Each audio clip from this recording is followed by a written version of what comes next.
Hey, what's up mga ka-bowlers, maligayang pagbabalik sa aking channel, halina't pag-usapan natin ang balitang, Draymond Green injury update, bad news, at ang balitang Lakers naunahan na naman ng Celtics. Tara na't pag-usapan natin yan dito sa Basketball Hotshots.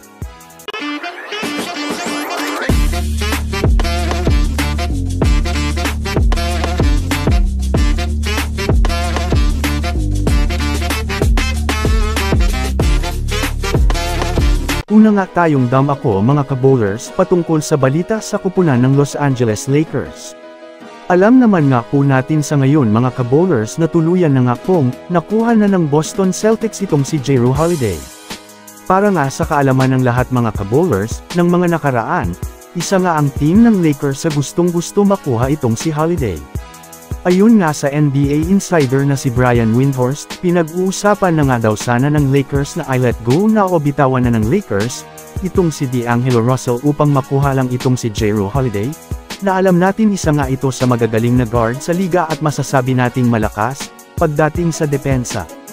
Ngunit dahil nga na mayroon sapat itong Celtics na mga trade assets, ay tuluyan na nga pong nakuha nitong Celtics, itong si Jrue Holiday. Kaya naman masasabi na naman natin na naunahan nga ng Boston Celtics, itong Los Angeles Lakers.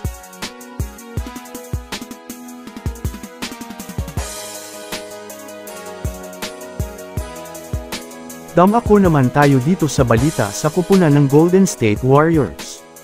Malamang sa malamang alam nyo na nga mga ka-bowlers na nagtamo itong si Draymond Green ng ankle sprain injury, at ayon nga sa report ng nakaraan aabutin na daw 4 hanggang 6 weeks, ang kanyang pagre-recover.